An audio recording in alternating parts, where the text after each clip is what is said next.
Welcome to Sujatha Natarajan audio novels. இன்னைக்கு நாம் audio வடிவில் கேட்க போகிற கதை அவனும் அவளும் புரிதல். புரிதல் 29. கோவிலில் அனைத்து ஏற்பாடுகளையும் நடேசன் செய்துவிட்டார். இவர்கள் வந்ததை கண்டு வரவேற்க சென்றார். வாங்க மாப்ள, வாடா அம்மு, வாங்க சம்மந்தி என்று அனைவரையும் அவர் வரவேற்று உள்ளே அழைத்துச் சென்றார். அங்கு இருந்த அனைவரும் இவர்களை கண்டு மனமகிழ்ச்சியுடன் வரவேற்று நலம் விசாரித்தனர். பிறகு நேரமாகுது, சடங்க தொடங்கலாம் என்று மரகதம் சொல்ல அனைவரும் அதற்கான ஏற்பாடுகள் செய்தனர். மூவரையும் தனித்தனியே அமர வைத்து தாலியில் உள்ள பொன்னை மட்டும் எடுத்து அத்துடன் பிற பொன் நகைகளை சேர்த்து அதை தங்க சரடில் கோர்த்து புதுமண பெண்ணுக்கு அணிவிக்க ஏதுவாக தயார் செய்தனர். அப்போது புது மாப்பிள்ளைகள் மூவரும் சேர்ந்து நாங்கள்தான் அதை அவர்களுக்கு அணிவித்து விடுவோம் என அடம் பிடிக்க சரி என பெரியோர் சொல்ல அதை அவர்கள் கழுத்தில் அணிவித்தனர். 3 ஜோடிகளும் சென்று இறைவனை வழிபட்டு விட்டு அவரவர் இல்லம் செல்ல தயாராகினர். நடேசன், மாப்பிள்ளையும் பொன்னையும் வீட்டுக்கு அனுப்பி வைங்க சம்மந்தி. கண்டிப்பா நடேசா, வீட்டுக்கு கூட்டிட்டு போய் மதிய சாப்பாட்டை முடிச்சுட்டு அனுப்பி வைக்கிறோம் என்று மரகதம் கூற, அம்மா எல்லாரும் கண்டிப்பா கும்பாபிஷேகத்துக்கு வந்துடுங்க என்று அழைப்பு விடுத்தார் சிவகாமி. கண்டிப்பா வரோம் என்று கூறிவிட்டு தங்கள் இல்லம் நோக்கி சென்றனர். சிவா, அனு இருவரிடமும் கோவிலில் பேசிக்கொள்ள யாருக்கும் சந்தர்ப்பம் சரியாக அமையவில்லை. சரி, வீட்டிற்கு வரும்போது பேசிக்கொள்ளலாம் என நினைத்து கொண்டே அவர்களும் இல்லம் சென்றனர். வீட்டிற்கு வந்தவுடன் பெரியவர்களிடம் ஆசி பெற்றுக்கொண்டு சிவாவிற்கு ஃபோன் வர அவன் அதை எடுத்துக்கொண்டு மாடிக்கு சென்றான். அனு அத்தைகளுடன் சமையலறை சென்றாள். அவளின் பேச்சு அனைவரையும் கவர்ந்தது. அனைவரும் சிரித்து கொண்டே சமையல் செய்தனர். அந்த சிரிப்பொலி வெளியே அமர்ந்திருந்த மரகதம், கணேசன், குமரன் ஆகியோரின் காதுகளில் விழ மூவரும் ஒருவரை ஒருவர் ஆச்சரியமாக பார்த்தனர். காரணம், அவர்களின் இல்லத்தில் சிரிப்போசை கேட்டு பல வருடங்கள் ஓடிவிட்டது. கணேசன் கற்பகம் தம்பதியருக்கு ஒரு மகன், ஒரு மகள். இருவருக்கும் திருமணம் முடிந்து வெளிநாட்டில் இருக்கிறார்கள். அவர்கள் மருமகள் சற்று பெருமை பேசும் ரகத்தைச் சேர்ந்தவள். அவள் இருந்தவரை ஒரு நாள் கூட சமையலறை பக்கம் சென்றது கூட இல்லை. அவளுடன் சண்டை போட்டுக்கொண்டே மகள் வருவதையும் நிறுத்திவிட்டாள். மகளின் கணவருக்கு வெளிநாட்டில் வேலை கிடைக்கவே அவர்கள் அங்கே சென்று விட்டனர். இதை பொறுக்க மாட்டாமல் தன் கணவனை கட்டாயப்படுத்தி வெளிநாடு அழைத்துச் சென்று விட்டாள் மருமகள். குமார், தேவி இருவருக்கும் குழந்தை பாக்கியம் இல்லை. அதற்காக வருந்தாமல் தம் அண்ணன் மக்களே தமக்கும் பிள்ளைகள் என்று எண்ணியே வளர்ந்தனர். சரசு சிவாவின் அத்தை. அவர் கணவர் மறைவிற்கு பிறகு தாய் வீட்டிலேயே தங்கிவிட்டார். அவருக்கு காலேஜ் செல்லும் மகன் இருக்கிறான். பெயர் யஷ்வந்த். இப்படி வீடே கலையில்லாமல் இருக்க இப்போது கேட்ட சிரிப்பின் ஓசை அனைவரையும் மனமகிழச் செய்தது. அப்போது அங்கே வந்த ஈஸ்வரிடம், ஈஸ்வரா, உன் மருமக வந்தவுடனே வீடே நிறைஞ்ச மாதிரி இருக்குடா என்றார் மரகதம். அம்மா, அவ ஒரு வரம்மா, அவ இருக்கிற இடம் எல்லா செல்வத்தையும் பெற்று நிறைவா இருக்கும் என்று கூறி அனுவுடன் அன தங்கள் உறவை கூறினார். அப்ப நீ அடிக்கடி பேசுற பொண்ணு இவதானா என்றனர் மூவரும். ஆமா என்றார் ஈஸ்வர். அவளின் மேல் தனி பிரியம் காட்டத் தொடங்கினர் அனைவரும். மதிய உணவு தயாராக அனைவரும் ஒன்றாக அமர்ந்து சாப்பிட்டனர். மனநிறைவுடன் அவர்களை அணுவின் இல்லத்திற்கு அனுப்பி வைத்தனர். அங்கே இவர்களை கண்டவுடன் வேதா துள்ளி குதித்தாள். அம்மா, அப்பா, அக்காவும் மாமாவும் வந்துட்டாங்க என்று கத்தி ஊரையே கூட்டினாள். பிரியாவும் ரேணுகாவும் வேதாவும் சேர்ந்து அம்முவை அணைத்தனர். அவர்களின் அணைப்பில் தடுமாற சிவாவை விஷ்ணுவும் மூர்த்தியும் வரவேற்று அமர வைத்தனர். அதற்குள் நடேசனும் சிவகாமியும் ஓடி வந்தனர். வாங்க மாப்பிள்ள என்று மாப்பிள்ளையை வரவேற்றவர், ஏய் விடுங்கடி என் பொண்ண என்றபடியே அவர்களை விலக்கி கொண்டு வந்து தன் மகளை அணைத்தார் சிவகாமி. அம்மு, எப்படிடா இருக்க என்று கேட்டுக்கொண்டே அவளை ஆராய்ந்தார். தன் மகளிடம் அவர் எதிர்பார்த்த மாற்றம் தெரியவில்லை போல முகம் வாடிவிட்டார். அம்மா, நான் நல்லா இருக்கேன் என்று அவளை சற்றும் கண்களில் நீருடன் பார்த்துவிட்டு, சரிடாமா, போய் உட்காரு, அம்மா குடிக்க ஏதாவது கொண்டு வரேன் என்று கூறிவிட்டு உள்ளே சென்றார். அனைவரும் பேசி மகிழ்ந்து கொண்டிருக்க சிவா மிகவும் சோர்வாக தெரிந்தான். இதை கவனித்த அனு, மாமா வாங்க, உள்ள போய் கொஞ்ச நேரம் தூங்குவீங்களாம் என்று அவனை அழைத்தாள். ஆனால் அவனுக்கு அவள் யாரிடம் பேசுகிறாள் என்று புரியாமல் சுற்றும் முற்றும் பார்த்தான். அவனின் பார்வை புரிந்தவளாக, மாமா உங்களைத்தான் கூப்பிடுறேன் என்று அவனை பார்த்து அழுத்தி கூறினாள். பாவி, இப்படி திடீர்னு ஷாக் கொடுக்காத என்று வாய்விட்டு உளறினான் சிவா. இதை கேட்ட வேதா, மாமா அக்கா இப்ப உங்களுக்கு என்ன ஷாக் கொடுக்கறா என்று கேட்க, அது ஒன்றும் இல்லை வேதா, அவர் தூங்கும்போது கூப்பிட்டா இப்படி தான் ஏதாவது உளறுவார் என்று கூறியபடியே அவனின் கைகளை பிடித்து இழுத்து கொண்டு சென்றாள் அனு. இதை பார்த்து பிரியா சிரிக்க அவளை திரும்பி ஒரு பார்வை பார்த்தாள். அவள் வாயை மூடிக்கொள்வது போல் தன் கைகளால் அடைத்து கொண்டாள். இதை விஷ்ணு கவனிக்க தவறவில்லை. இவள் எப்படி அம்முவிடம் இவ்வளவு எளிதாக பழகுகிறாள்? இதில் ஏதோ இருக்கு என்று நினைத்தான். அனுவின் அறையில், என்ன சிவா இப்படி உளறி வச்சிட்ட இதை வேதா அவ்வளவு லேஸில் விடமாட்டா தெரியுமா? ஏய், நான் என்னடி பண்ணேன்? நீ தான் திடீர்னு மாமான்னு கூப்பிட்டு ஷாக் கொடுத்த. நீ யார்கிட்ட பேசுகிறேன்னு தெரியாமல் நான் தான் பேய் முழிச்சேன். அப்புறம் ஐயாவை வேற எப்படி கூப்பிடுறது? இத்தனை நாளாக எப்படி கூப்பிட்டியோ அப்படி கூப்பிட வேண்டியது தானே. அப்படி கூப்பிட்டா உன் மாமியார் இல்லை, மொத்தமாக எல்லோரும் சேர்ந்து என் காது கிளியற வர பேசியே கொன்னுடுவாங்க. பரவாயில்லையா என்றவளை ஏற இறங்க பார்த்து, அப்போ அதுக்காக தான் என்னை மாமான்னு கூப்பிட்ட அப்படித்தானே? இனிமே நீ மாமான்னு மட்டும்தான் கூப்பிட்ற, இல்லைன்னா அவங்க அம்மா கிட்ட போட்டு கொடுத்துடுவேன் என்று மிரட்ட அவனிடம் புளிப்பு காட்டி, அதெல்லாம் ஏன் இஷ்டம், எப்போ எப்படி கூப்பிடணுமோ அப்போ அப்படி கூப்பிட்டுக்குவேன், இதையெல்லாம் நீ கண்டுக்கப்படாது, ஓகே என்றாள். இல்லை, அம்மா கிட்ட சொல்லுவேன், ஆட்டுக்குட்டிக்கிட்ட சொல்லுவேன்னு சொன்னேன். அப்புறம் நானும் என் அத்தைக்கிட்டையும் மாமா கிட்டேயும் சொல்லிடுவேன். என்னடி சொல்லுவ? என்ன வேணால் சொல்லுவேன். அது அப்போ இருக்கிற மூடை பொறுத்து. இப்போது உனக்கு மற்றவங்க முன்னாடி மரியாதை வேணுமா வேண்டாமா, அதை மட்டும் சொல்லு. அவன் சற்று நேரம் யோசித்து விட்டு, சரி சரி, மற்றவங்க முன்னாடியாவது மாமான்னு கூப்பிட்டு தொலை என்று சலிப்புடன் கூறி படுக்கையில் விழுந்தான். அவள் அங்கிருந்து செல்ல நிற்க அவளின் கரம் பற்றி, கொஞ்ச நேரம் இரு, அப்புறம் போவையா என்று கூறி தன் அருகில் இழுத்து போட்டுக்கொண்டு அவளை அணைத்தபடியே உறங்கினான். அவனின் இந்த செயலில் அவள் அதிர்ந்தாள். சிவா, என்ன பண்ணுற, விடு என்றாள். சும்மா இருடி, தூக்கம் வருது, கொஞ்ச நேரம் இருந்தால் குறைஞ்சா போயிடுவ. நீ மட்டும் அன்னைக்கு என்னை கட்டிக்கிட்டு தூங்குன, நான் உன்னை கட்டிட்டு தூங்கக்கூடாதா என்று கூறியபடியே உறங்கினான். அவனின் இந்த செயல் அவளை பெரிதும் குழப்பியது. சிவா, உன்னை என்னால் புரிஞ்சிக்க முடியலை என்று புலம்பியபடியே அவன் அணைப்பில் உறக்கம் தொலைத்தாள். புரிதல் 30. சிறிது நேரம் கழித்து அவன் அணைப்பில் இருந்து விலகி எழுந்து அமர்ந்தாள். அவன் முகம் நோக்கினாள். அவன் உறங்கும் அழகை சிறிது நேரம் ரசித்தாள். அவன் முடி கோதினாள். அவள் கண்களில் நீர் கோர்த்து நின்றது. உடனே அவ்விடம் விட்டு அகன்றாள். கீழே வந்தவள் அங்கே யாரும் இல்லாமல் இருக்க கண்டு தனக்கு பிடித்த இடம் நோக்கி போனாள். அவ்வீட்டின் பின்புறத்தில் ஒரு பெரிய மாமரம் இருந்தது. அங்கே சணல் கயிற்றால் ஆன ஊஞ்சல் இருந்தது. அங்கே சென்று அந்த ஊஞ்சலில் ஆடத் தொடங்கினாள். மரத்தில் ஊஞ்சல் கட்டி வெளிக்காற்றை சுவாசித்தபடியே இயற்கை அழகை ரசித்தபடியே ஊஞ்சல் ஆடுவதே தனி சுகம்தான். அந்த ஆனந்தம் வேறு எந்த பொழுதுபோக்கிலும் கிடைக்காது. ஆனால் அவள் மனம் முழுவதும் வேதனையை தான் பறைசாற்றியது. சிவா, நீ ஏன் இப்படியெல்லாம் நடந்துக்கிற? முன்னையெல்லாம் நான் என்ன சொல்ல வரேன்னு கூட முழுசாக கேட்காம சண்டைக்கு வருவ. ஆனால் இப்போ என்னாச்சு உனக்கு? ஒரு வேளை நான் உன் பொண்டாட்டி ஆனதால் அப்படி இருந்தா என்னால் சந்தோஷமாக இருக்க முடியாது சிவா. ஏன்னா என்னிடத்துல வேற யார் இருந்தாலும் நீ இப்படி தான் நடந்திருப்பியோன்னு யோசிக்கும்போது எனக்கு ரொம்ப கஷ்டமாக இருக்கும் சிவா. நீ எனக்கு கிடைச்சது எனக்கு ரொம்ப சந்தோஷம் தான் சிவா. ஆனால் அந்த சந்தோஷத்தை என்னால் முழுசாக அனுபவிக்க முடியலை. நான் அப்பா கிட்ட வாக்கு கொடுத்துருந்தேன் தான், அவர் பார்க்குற மாப்பிள்ளைய கட்டிக்கிறேன்னு. ஆனால் அப்பா என்கிட்ட கேட்பாரு, அப்போ என் மனசை சொல்லலான்னு நினச்சேன். ஆனால் இப்படி ஒரு சூழ்நிலை வரும்னு நான் எதிர்பார்க்கவே இல்லை. ஏதோ ஒரு சூழ்நிலையால் நான் உன் பொண்டாட்டி ஆனதும் உனக்கு பிடிக்காத என்ன நீ இப்போ விரும்ப முயற்சி பண்ணுறத பார்க்கும்போது எனக்கு உனக்கு பெரிய கெடுதல் பண்ணிட்டேனோ அப்படின்னு தோணுது சிவா. சாரிடா, ரொம்ப ரொம்ப சாரி. நான் இதை பற்றி உன்கிட்ட தெளிவாக பேசியே ஆகணும். ஊருக்கு வந்த உடனே பேசிடுறேன் என்று மனதில் புலம்பி தவித்தாள். பாவம், அவள் என்ன செய்வாள்? சிவாவின் மனநிலையை அவன் உரைத்தால்தானே அவளுக்கு தெரியும். ஆனால் ஒன்று தெளிவாக புரிகிறது, அணுவிற்கு சிவாவை பிடித்திருக்கிறது என்று. இவள் இப்படி யோசித்து கொண்டிருக்க பின்னால் இருந்து ப என்று பயம் காட்டிவிட்டாள் வேதா. இதில் நிலை தடுமாறி கீழே விழப்போனாள். நல்ல வேளை, யாரோ அவளை இழுத்து பிடித்துவிட அவள் சுதாரித்து நின்றாள். தன்னை பிடித்தது யார் என பார்த்தாள். பாதி தூக்கத்தில் எழுந்து வந்த சிவா தான் நின்றிருந்தான். அவன் கடும் கோபத்தை வேதாவை நோக்கி, அறிவில்லையா உனக்கு?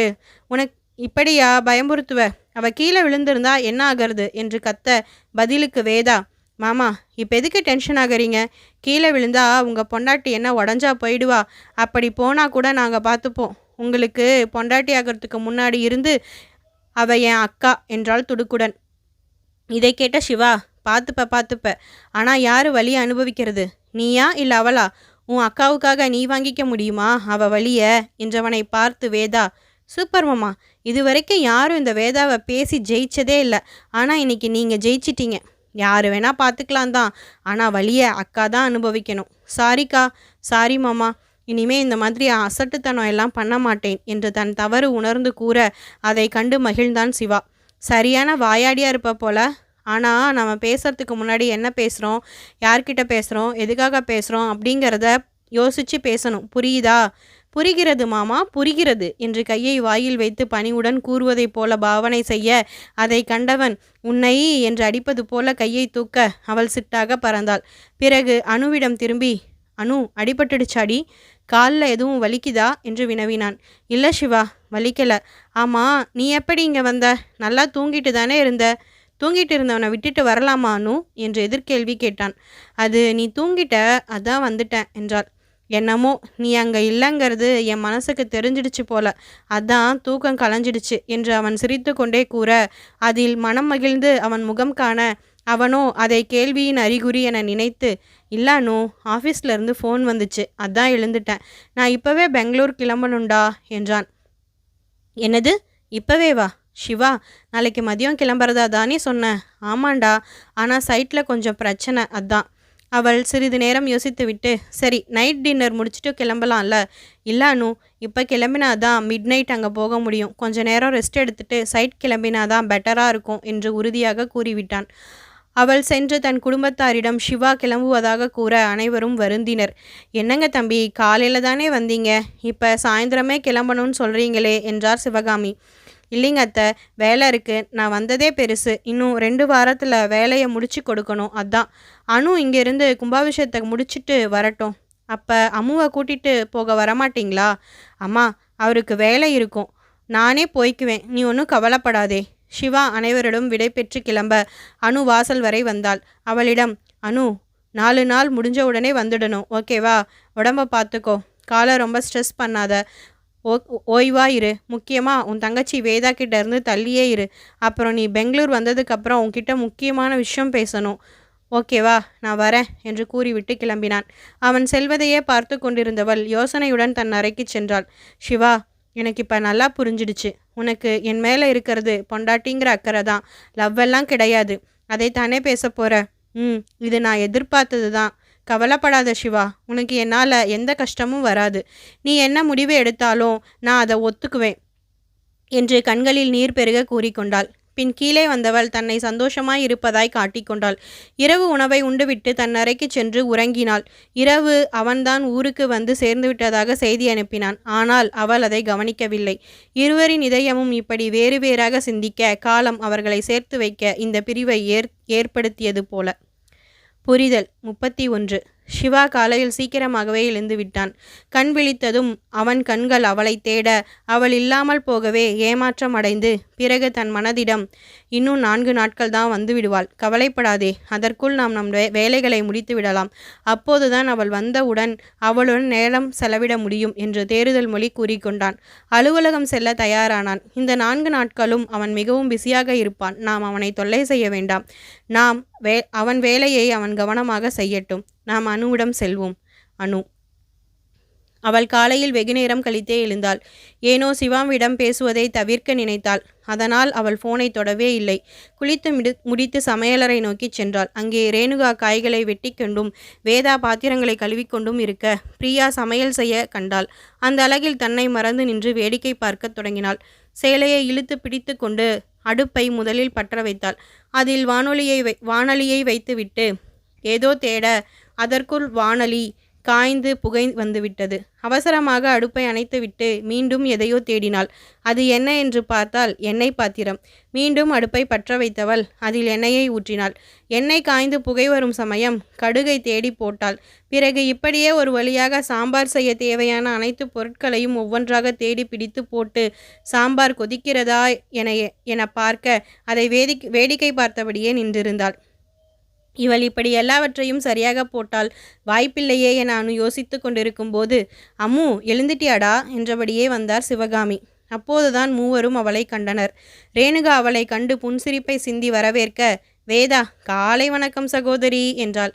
பிரியா அவளை பார்த்து, வாங்க அண்ணி, குட் மார்னிங் என்றாள். அவளின் அண்ணி என்ற வார்த்தைக்கு அனுவும் குட் மார்னிங் அண்ணி என்று அழுத்தி கூறினாள். சிவகாமி தன் மகளிடம், அம்மு, காஃபி குடிக்கிறியா, டீ குடிக்கிறியா என்று கேட்க, என்னம்மா, எனக்கு மரியாதையெல்லாம் பலமாக இருக்குது. இப்போ என்ன மரியாதை கொடுத்துட்டேன்? காலையில் 8 மணிக்கு எழுந்து வந்திருக்கேன். இதுக்கே நீ ஒன்றும் சொல்லலை. இதுவே ஆச்சரியம். இதில் காஃபி வேணுமா டீ வேணுமான்னு வேற கேட்குறியே. அம்மு, அப்படி இல்லடி. கல்யாணம் பண்ணி கொடுக்குற வரை நீ என் பொறுப்பு. உனக்கு எல்லாத்தையும் சரியாக சொல்லித்தரணுமேங்கிற பயம். அதனால தான் அப்படி திட்டி திட்டி சொல்லி கொடுத்தேன். இப்போ நீ நல்லா வாழ்கிறத பார்த்து மனசு நிம்மதியாக இருக்குது. நாம் நம்ம பொண்ணை சரியாக தான் வளர்த்துருக்கோம்னு. இனி நீ நினைக்கும் போதெல்லாம் இங்கே வர முடியுமா? அதான் நீ வரும்போது உன்னை நல்லா கவனிச்சிக்கலாமேன்னு கேட்டேன்.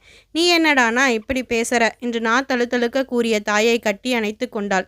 பிறகு, அப்போ நான் இந்த வீட்டில் எந்த வேலையும் செய்ய வேண்டாம், அப்படித்தானே? அது உன் இஷ்டம். நான் எதுவும் சொல்ல மாட்டேன். நீ சொல்லு. டீயா காஃபியா? காஃபி. குட்டிமா, அம்முவுக்கு ஒரு காஃபி போடலாமா என்று கேட்டபடியே தன் மருமகள் பிரியாவிடம் சென்றார். அது யாரு புதுசா? குட்டிமா. அக்கா, அது அன்னிக்கு வச்சிருக்கிற செல்ல பேர். ஓ, அப்படியா?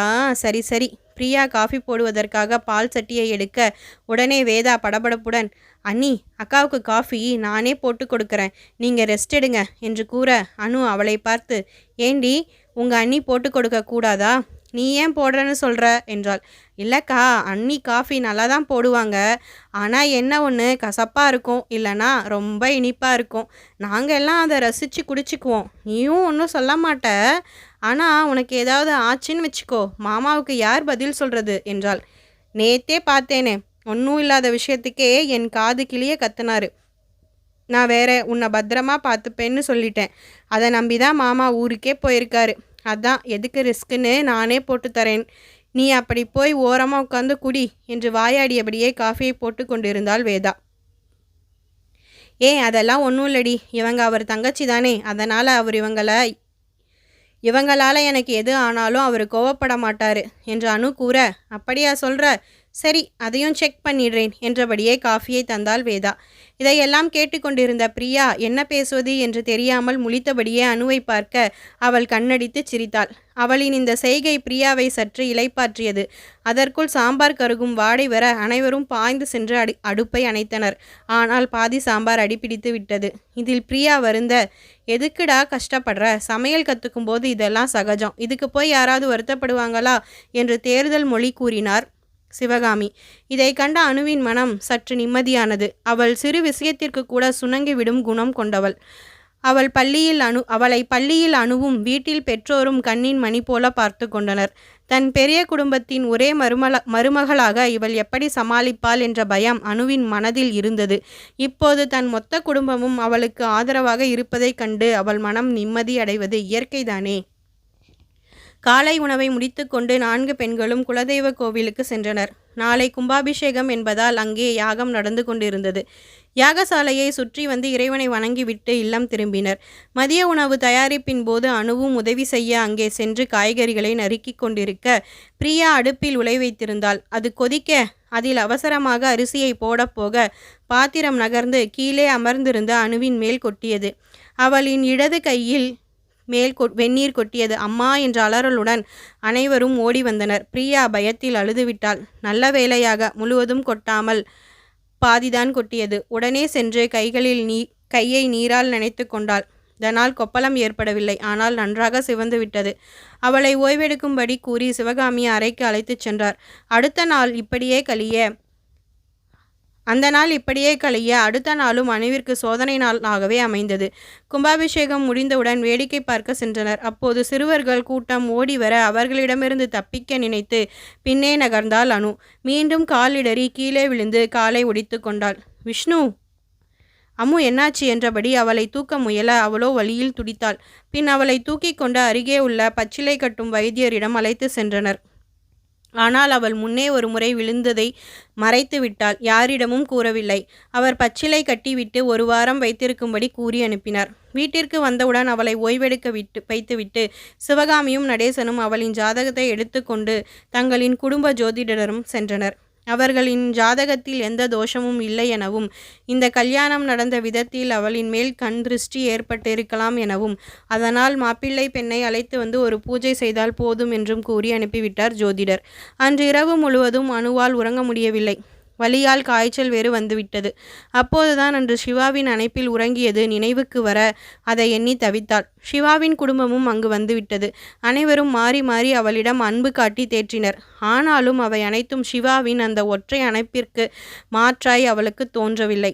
இதில் அவள் மிகவும் சோர்ந்து போனாள். ஆனால் அதை வலியின் காரணம் என அனைவரும் நினைத்து கொண்டனர். இப்படியே 7 நாட்கள் கடந்தது. 4 நாட்கள் கடந்த நிலையில் அனு இன்னும் வராதது சிவாவை உறுத்த, 6ஆம் நாள் சிவா அனுவின் போனிற்கு அழைக்க அது சுவிட்ச் ஆஃப் என வரவும் விஷ்ணுவிற்கு அழைத்தான். விஷ்ணு நடந்தது அனைத்தையும் கூறிவிட்டான். புரிதல் 32. சிவா 4 நாட்களாக சிவா மிகவும் பிஸியாக வேலை செய்து கொண்டிருந்தான். ஆனாலும் அனுவிடமிருந்து அழைப்பு வரும் என எதிர்பார்த்திருந்தான். அவள் அழைக்காமல் இருக்கவே, சரி நாம் பிஸியாக இருப்போம், அதனால் தொந்தரவு செய்ய வேண்டாம் என இருந்திருப்பாள் போல. வேலைகளை சீக்கிரம் முடித்து கொண்டு நாமே அழைப்போம், அப்படி இல்லை என்றாலும் 4 நாட்கள் கழித்து அவளே வந்து விடுவாள் என்று தன்னை சமாதானம் செய்து கொண்டு தன் வேலைகளை 4 நாட்களில் முடிக்க முயற்சி செய்து கொண்டிருந்தான்.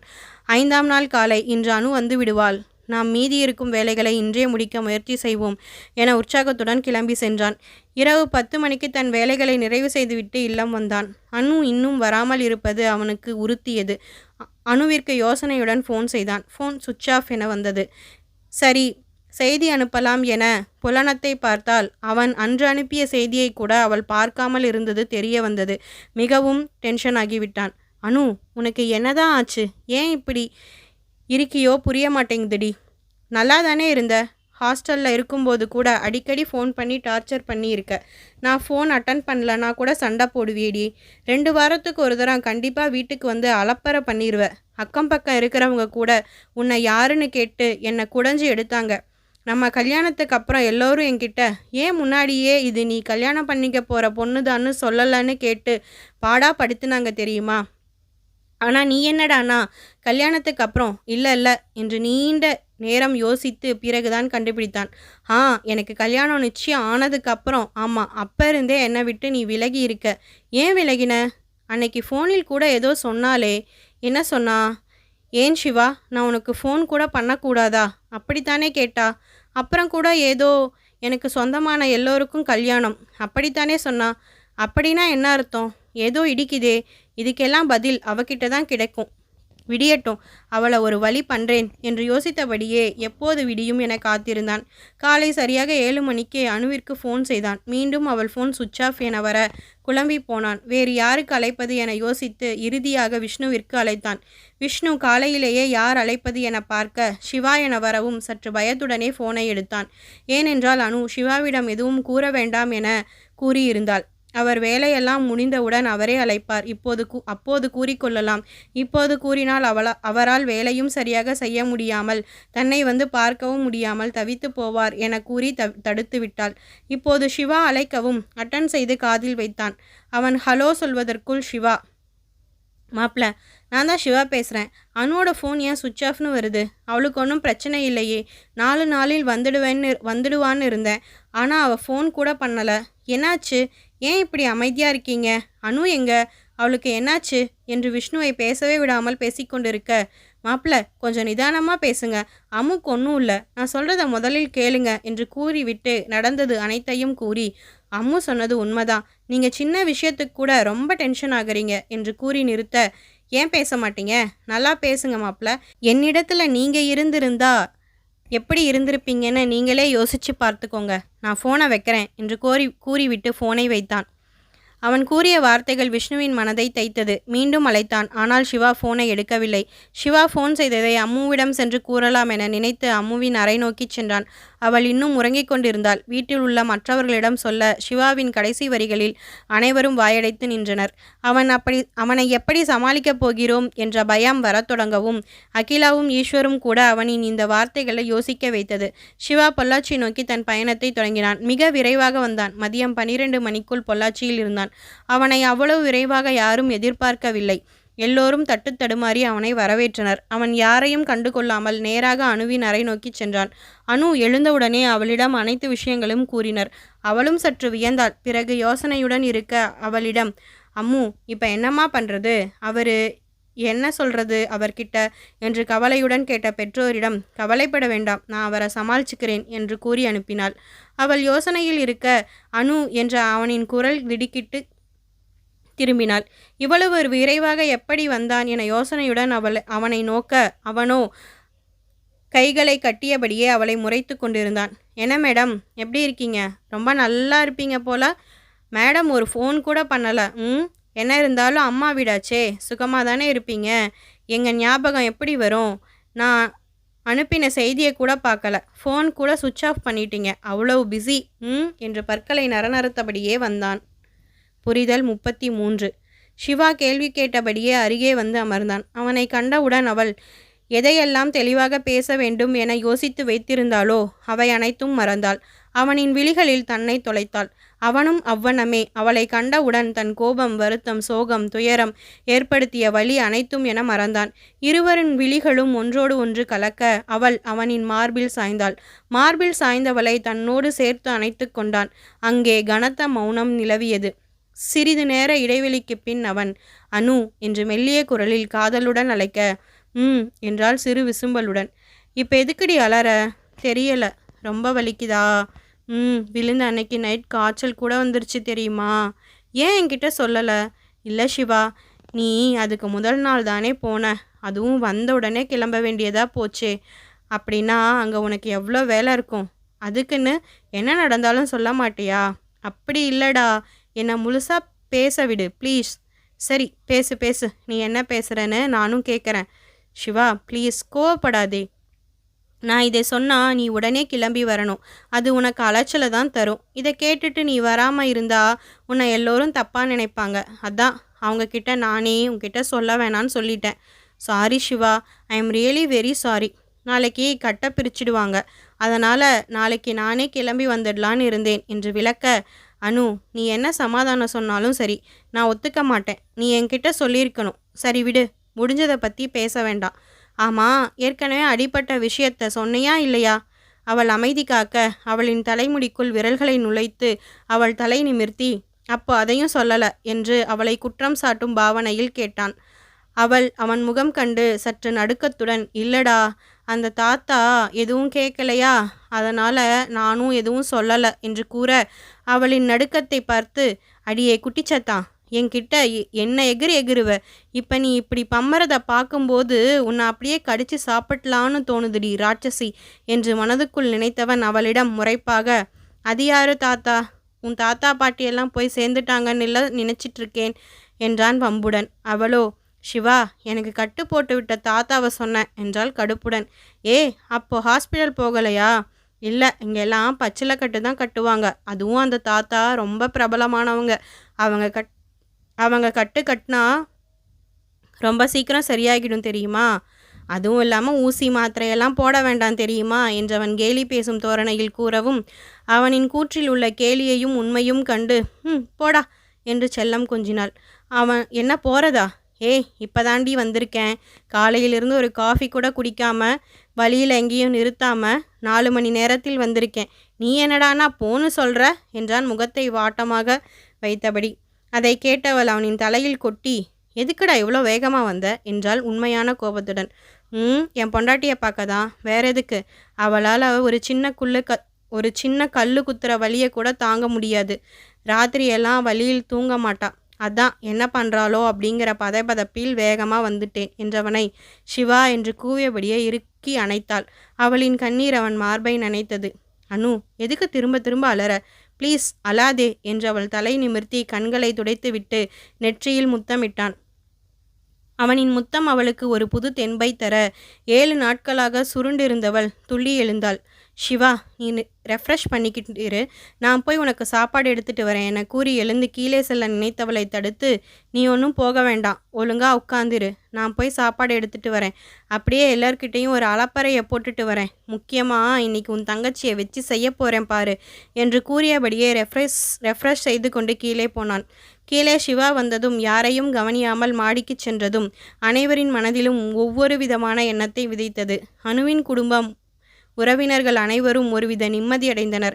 அவசரமாக நடந்த கல்யாணம், ஆதலால் எங்கே மாப்பிள்ளைக்கு தங்களின் மகள் மேல் கோபமோ இல்லை வெறுப்போ வந்துவிடுமோ என நினைத்த இத்தனை நாட்கள் உறக்கம் தொலைத்திருந்தனர். இன்று சிவாவின் வார்த்தைகளும் அவனின் நடவடிக்கைகளும் தங்கள் பெண்ணின் மேல் அவனுக்கு இருக்கும் அன்பை உணர்த்துகிறது என்ற எண்ணம் வேரூன்றச் செய்தது. அதனால் அனைவரும் ஒரு நிம்மதியுடனே அவனை கையாள முடிவு செய்தனர். அதற்கு முதல் படியை சிவகாமி எடுத்து வைத்தார். சிவாவிற்கு என்னென்ன உணவு வகைகள் பிடிக்கும் என அகிலாவிடம் கேட்டு தானே அவை அனைத்தையும் சமைக்க தொடங்கினார். இப்படி அவர்கள் இருக்க ஈஸ்வர், அகிலா, பிரியா மூவரும் சிவாவின் கோபத்தின் அளவு தெரிந்து எங்கே 2 பேரும் சண்டை போட்டுக்கொள்ளப் போகிறார்களோ என்ற பயத்தில் மாடியை பார்த்தபடியே இருந்தனர். அவன் சென்று வெகுநேரம் ஆகியும் மாடியிலிருந்து சத்தமே வராமல் இருந்தது. இதனால் அகிலா என்ன நடக்கிறது என்று பார்க்க மாடி நோக்கி செல்ல எத்தனிக்க அவனே மாடியில் இருந்து இறங்கி வந்தான். வரும்போதே தன் தாயை முறைத்தபடியே வந்தான். நீ கூட என்கிட்ட சொல்லவே இல்லல என்று குற்றம் சாட்டும் பார்வை அது. அவன் வரவும் படிகளில் இருந்து நகர்ந்தார் அகிலா. அவனை கண்டவுடன் அனைவரும் ஹாலில் கூற யாரிடமும் எதுவும் பேசாமல் சோபாவில் சென்று அமர்ந்தான். சிறிது நேரம் இடைவெளி விட்டு, என்ன வேதா, உன் அக்காவை ரொம்ப நல்லா பார்த்துக்கிட்ட போல, ரொம்ப சூப்பராக இருக்கா என்றான். அப்படியே இந்த மாமாவையும் கவனிச்சிக்கோ. வந்து 1 மணி நேரம் ஆகுது, இன்னும் யாரும் தண்ணி கூட கொடுக்கல. ஒரு வேளை பெங்களூரிலிருந்து வர்றதாலோ. ஆனால் நான் தமிழ்நாட்டுக்காரன்தான் என்று நக்கல் பேச வேதாவோ உடனே ஓடி சென்று மோருடன் வந்தாள். மாமா, தண்ணியெல்லாம் வேண்டாம், நீங்கள் வந்த வேகத்துக்கு காவேரி கூட வராது, அதனால் மோர் குடிங்க என்றபடியே மோரை நீட்டினாள். அவளிடம் மோரை வாங்கி குடித்தவன், என்ன மோரோட முடிஞ்சுதா, இல்லை வேற ஏதாவது போடுவியா? மாமா, ஸ்பெஷல் விருந்து ரெடியாகுது, ஒரு 1/2 மணி நேரம் பொறுத்தீங்கன்னா போதும். ஓ, அப்போ இன்னும் 1/2 மணி நேரம் பொறுத்தாதான் சாப்பாடு போடுவியா? அது வரைக்கும் அப்படியே தோட்டத்துக்கு போய் எதையாவது மேய்ஞ்சிட்டு வரவா என்று விடாமல் வம்பிழுத்தான். மாமா, அதுக்கு நீங்கள் தோட்டத்துக்கெல்லாம் போக வேண்டாம், நானே போய் உங்களுக்காக நல்லதாக பார்த்து பறிச்சிட்டு வந்திருக்கேன் என்றபடியே கொய்யா கனிகளை வெட்டி ஒரு தட்டில் வைத்து தந்தாள். நல்லா வருவ வேதா, நல்லா வருவ என்று தனக்கு ஈடு கொடுத்து கலாய்த்த வேதாவை வாழ்த்திவிட்டு கொய்யா கனிகளை வாங்கி உண்ணத் துவங்கினான். இதை கண்டு அனைவரும் அவன் சகஜ நிலைக்கு வந்து விட்டான் என நிம்மதியடைந்தனர். சிவகாமி, வேதா, ரேணு மூவரும் சமையலறை நோக்கி சென்றனர். நடேசன் எதுவும் கூறாமல் ஈஸ்வருடன் அமர்ந்தார். அகிலா, பிரியா இருவரும் அடுத்து என்ன பேசப் போகிறானோ என்று கைகளை பிசைந்தபடி இருந்தனர். விஷ்ணு அவன் அருகே வந்து அமர்ந்தான். சாரி சிவா, அம்மு உங்களை தொந்தரவு செய்ய வேண்டான்னு சொன்னதால தான் சொல்லலை, தப்பாக நினச்சிக்காதீங்க என்று கூற, அவள் அப்படித்தான் விஷ்ணு, தன் வலிகளை பிறர் உணரும்படி கூறி அவர்களை கஷ்டப்பட விடமாட்டா, தனக்குள்ள மறைச்சிக்குவா. சரி விடுங்க, பார்த்துக்கலாம். நானும் தான் அவள் பேச்சை கேட்டு உங்ககிட்ட ஒரு விஷயத்த சொல்லாமல் விட்டுட்டேன். அந்த தவறுக்கு தண்டனையாக தான் இப்போ நான் அனுபவிச்சிருக்கேன். என்ன சொல்கிறீங்க? உங்கள் தங்கச்சி பெங்களூர்லேயே ஒரு தடவை காலை ஒடிச்சிக்கிட்டா, இப்போவும் அதிலேயே தான் அடிபட்டிருக்கு. நான் உங்ககிட்ட சொல்லிட்டு போயிருக்கணும், தப்பு பண்ணிட்டேன். சொல்லியிருந்தா அவளை நீங்கள் எல்லோரும் கவனமாக பார்த்துருப்பீங்க. சாரி, நானும் அவள் பேச்சை கேட்டு தப்பு பண்ணிட்டேன் என்றான் கண்களில் நீருடன். இதை கேட்டவர்கள் அதிர்ந்தனர். என்னடா சொல்கிற என்றார் அகிலாவும் ஈஸ்வரும். பிறகு அனைத்தையும் சிவா கூற, இதை என்கிட்டையாவது சொல்லியிருக்கலாமில்ல என்று இருவரும் கடிந்து கொண்டனர். ஆனால் நடேசன் சிவாவிற்கு ஆதரவாக பேசினார். விடுமா, தங்கச்சி அம்மு நம்மளை எப்படி சமாளித்தாலோ அப்படித்தானே மாப்பிள்ளையும் சமாளிச்சு இருப்பா. அவரை ஒன்றும் சொல்ல வேண்டாம், எல்லாம் அம்முவோட வேலை என்று அனைவரையும் சமாதானப்படுத்தினார். புரிதல் 34. சிறிது நேரத்தில் அனு கீழே இறங்கி வந்தாள். அதை கண்ட சிவா, உன்னை மாடியிலே தானே இருக்க சொன்னேன், இப்போ எதுக்கு கீழே வந்த என்றான். அது இல்லைங்க மாமா, மாடியிலேயே இருக்க ரொம்ப போர் அடிக்குது, அதானுங்க மாமா கீழே வந்தேனுங்க என்று கூறுவதை கேட்டு சிவா புன்னகைக்க, ஈஸ்வரும் அகிலாவும் ஒன்றும் புரியாமல் முழிக்க, பிரியா வாய்விட்டு சிரித்தே விட்டாள். அவளால் சிரிப்பை அடக்க முடியாமல் சிரிக்க, அனு அவளை பார்க்க அந்த பார்வையின் அர்த்தம் புரிந்தும் அவளால் சிரிப்பை அடக்க முடியாமல் சிரித்து கொண்டே இருந்தாள். பிரியாவின் சிரிப்பு சத்தத்தில் விஷ்ணு பெரிதும் குழம்பி போனான். இப்போ என்ன நடந்ததுன்னு நீ இப்படி சிரிக்கிற குட்டிமா என்று அவளிடம் கேட்க, அவளோ சிவாவையும் அனுவையும் பார்த்தாள். இப்போ அம்மு நீ சிரிக்கிற அளவுக்கு என்ன சொன்னா? போர் அடிக்குதுன்னு தானே சொன்னா, அதுக்கு எதுக்கு சிரிக்கிற? இல்லைங்க மாமானு என்று ஏதோ சொல்ல வந்து நிறுத்தி கொண்டாள். பிறகு அது உங்களுக்கு புரியாதுங்க என்று கூறி சிரித்து கொண்டே சென்று விட்டாள். அதற்குள் வேதா வந்து, மாமா சாப்பாடு ரெடி, வாங்க சாப்பிட்லாம் என்று அழைத்தாள். விஷ்ணு அதனால் அந்த யோசனையை கலைந்து, வாங்க மாப்பிள்ள சாப்பிட்லாம் என்று அழைத்து சென்றான். விருந்து தடபுடலாக இருந்தது. நடக்கிறது, நீந்துறது, ஓடுறது போடுறது, அதாங்க ஆடு மாடு கோழி முட்டை எல்லாம் இருந்தது. அனைவரும் சேர்ந்து அமர்ந்தே சாப்பிட்டனர். ரேணுகா, வேதா, சிவகாமி, பிரியா 4வரும் சேர்ந்து பரிமாறினர். சாப்பாட்டை ஒரு வெட்டு வெட்டினான். சாப்பிட்டு கொண்டே தன் அங்கை செய்யும் சொதப்பல்களையும் அதற்கு மற்றவர்கள் சமாளிக்கும் அழகையும் பார்த்தான். அனு சிவாவின் அருகில் அமர்ந்து சாப்பிட்டு கொண்டிருந்தாள். அவளிடம் பிரியா பற்றி விமர்சித்து கொண்டிருந்தான். அவளும் அவனிடம் ஆம் என்பது போல் தலையாட்டி கொண்டிருந்தாள். இதை பார்த்து கொண்டிருந்த அகிலா மகனிடம், என்னடா உன் பொண்டாட்டியையும் சமைக்க கற்றுக்க சொல்கிறியா என்று கேட்க, அனைவரும் அவரை கேள்வியாய் பார்த்தனர். அப்போது பிரியா இடையில் புகுந்து, என்னம்மா இப்படி கேட்டுட்ட? என் நாத்தனார் சமையலை இந்த ஊரே புகழுது. நீ என்னன்னா சமைக்க கற்றுக்க சொல்கிறியான்னு கேட்குற? அம்மா, அண்ணனை நல்லா கண்ணை திறந்து பாருங்க. இந்த 3 மாசத்தில் 2 சுத்தி ஏறிட்டான் என்றாள். அவளின் பதிலில் திகைத்த அகிலா சிவாவை பார்க்க, அவனோ ஆம் என்று தலையை ஆட்டினான். உனக்கு எப்படி சமைக்க தெரியும் என்று அணுவிடம் ஆச்சரியமாக கேட்க, அம்மா, அவங்க லீவில் வீட்டுக்கு வரும்போதெல்லாம் அத்தை சமையக்கட்டே கத்தின்னு இருக்க வச்சிடுவாங்களாம் என்றாள் பிரியா. ஓ, அப்படியா? பிரியா, நான் தான் உன்னை சரியாக அடித்து வளர்க்காம விட்டுட்டேன் போல என்று குறைப்பட்டு கொண்டார் அகிலா. இதை கேட்ட சிவகாமி, ஏன் நீ அப்படி சொல்கிறீங்க?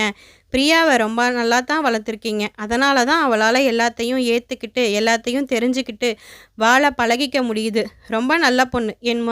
என் மருமகளை குறை சொல்லாதீங்க என்றவரை கண்களில் நீருடன் பார்த்து நன்றி கூறினார் அகிலா. இப்படியாக அனைவரும் சாப்பிட்டு ஓய்வெடுக்கச் சென்றனர். விஷ்ணு பிரியாவிடம் குடைய ஆரம்பித்தான். ஏன் குட்டிமா அப்படி சிரிச்ச என்று கேட்க, அவளோ திருத்திருவென முழிக்கத் தொடங்கினாள். பிறகு யோசனையுடன், நீங்கள் என்னை தப்பாக நினைக்கக்கூடாது. நான் உங்ககிட்ட ஒரு விஷயத்தை மறைக்கிறேன். அது உங்கள் தங்கச்சி சம்மந்தப்பட்ட விஷயம். அவங்க அனுமதி இல்லாமல் நான் அதை யார்கிட்டையும் சொல்ல மாட்டேன்னு அவங்களுக்கு வாக்கு கொடுத்துருக்கேன். அதனால் அதை பற்றி எதுவும் கேட்காதீங்க ப்ளீஸ் என்று கூறிவிட, என்னவாக இருக்கும் என்று விஷ்ணு யோசிக்கத் தொடங்கினான். சிவா அறைக்கு வந்தவுடனேயே கட்டிலில் விழுந்தவன் 2 நிமிடங்களிலேயே தூங்கி போனான். அனு அருகே வந்து அமர்ந்து தூங்கும் அவனின் காதில் அழகில் தன்னை தொலைத்தாள். அவனின் முடியை கோதியபடியே அவனை திட்டி தீர்த்தாள். ஏண்டா, உனக்கு கொஞ்சமாச்சும் அறிவிருக்கா? எவ்வளவு வேகமாக வந்திருக்க? உனக்கு ஏதாவது ஆச்சுன்னா நான் என்னடா பண்ணுவேன், லூசு என்று கூறிவிட்டு சற்று இடைவெளி விட்டு மீண்டும், ஆனால் எனக்காக தானே வந்தேன்னு நினைக்கும் போது சந்தோஷமாக இருக்குது. ஆனால் ஒன்று மட்டும் புரியவே மாட்டேங்குது. என்ன தெரியுமா? உனக்கு இந்த ராட்சசியை எப்போ இருந்து பிடிக்க ஆரம்பிச்சிதுன்னு. அன்னைக்கு பொண்ணு பார்த்துட்டு எனக்கு ஃபோன் பண்ணினியே, ஞாபகம் இருக்கா? அன்னைக்கு கூட பொண்ணை பற்றி பேசும்போது உன் கனவு மனைவி மாதிரியே இருக்கான்னு சொன்னியே. அப்புறம் எப்படி இந்த ராட்சசியை உனக்கு பிடிக்கும் என்று கேட்க, அவன்தான் உறங்கிவிட்டானே. எழுந்திருந்தால் அவளின் கேள்விக்கு விடை கிடைத்திருக்கும். அவளும் அவன் மார்பில் தலை வைத்து உறங்கினாள். 5 மணிக்கு எழுந்தாள். அவன் இன்னும் உறங்கிக் கொண்டிருக்க அவள் கீழே சென்றாள். அவளை கண்ட சிவகாமி அவளிடம் காஃபியை கொடுக்க அதை வாங்கி கொண்டு ஊஞ்சலுக்கு சென்றாள். அங்கே வேதா அமர்ந்திருந்தாள். அக்கா, வா வா, இங்கே வந்து உட்காரு என்று அந்த ஊஞ்சலில் இடம் தந்தாள். இருவரும் அமர்ந்து காஃபியை பருகியபடியே பேசத் தொடங்கினர். அக்கா, மாமா எப்பவுமே இப்படி தான் டென்ஷன் ஆவாரா? அவரை சமாளிக்கிறது உனக்கு கொஞ்சம் கஷ்டம்தான் இல்லை? ஆனால் ரொம்ப நல்லவர் இல்லைக்கா. உன் மேலே ரொம்ப பாசமாக தான் இருக்கார். நான் கூட ரொம்ப பயந்தேன், எங்கே ரேணு அக்கா மேலே உள்ள கோபத்தை உன் மேலே காட்டிடுவாரோன்னு. ஆனால் அவர் உன்னை விரும்ப ஆரம்பிச்சிட்டாரு பாரேன் என்றவளை இடைமறித்து, நீ என்ன சொல்கிற வேதா? அவர் என்னை நிஜமாலுமே விரும்புகிறாருன்னு உனக்கு தோணுதா என்ன? என்னக்கா இப்படி கேட்குற? மாமா உன்னை விரும்புறது தான் அவர் கண்ணிலேயே தெரியுதே. இல்லடி, அவர் அக்காவை தானே கல்யாணம் செஞ்சிக்க வந்தார். ஆனால் சூழ்நிலையால் அது மாறிடுச்சு. அப்புறம் எப்படி திடீர்னு என்ன விரும்ப முடியும்னு நீ நினைக்கிற? லூசாக்கா நீ? இப்படி போய் மாமா கிட்ட கேட்டுடாதே. அக்கா, அவருக்கு ரேணு அக்காவை நிச்சயம் பண்ணினது அவங்க அம்மா தான். எல்லாமே திடீர்னு முடிவு பண்ணிட்டாங்க. ரேணு அக்கா அவர் கூட பேசினது கூட இல்லை. நிச்சயத்தில் நான் அவர் கண்ணை பார்த்தேன். அதில் ஒரு எதிர்பார்ப்பு இருந்தது, ஆனால் திருப்தி இல்லை. கல்யாணம் முடிஞ்ச அடுத்த நாள் மாமா மாடியிலிருந்து வரும்போது பார்த்தேன். அப்போ அவர் கண்கள் சந்தோஷமாய் நிறைவாக இருந்தது என்று அவள் கூறியதை கேட்டவுடன் அனுவின் மனம் யோசிக்கத் தொடங்கியது. சிறிது நேரத்தில் பொழுது சாயத் தொடங்க சிவகாமி, அம்மு, மாப்பிள்ளை போய் எழுப்புமா என்று கூறியபடியே காஃபி டம்ளரை நீட்டினார். அதை வாங்கி கொண்டு அவளின் அறை நோக்கி சென்றாள். சிவா இன்னும் உறக்கத்தில் இருக்க அவன் அருகே சென்று எழுப்பினாள். சிவா, எந்திரிடா, டைம் ஆகுது. எங்கே போக என்றான். அடப்பாவி, எழுந்துட்டு தான் இருக்கியா? இப்போதான் எழுந்தண்டி. சரி, இந்த காஃபி சூடு ஆறிட போகுது. அனு, ஆஃபீஸிலேருந்து ஃபோன் பண்ணாங்கடி. என்ன? அப்போ நீ இப்போவே கிளம்பணுமா?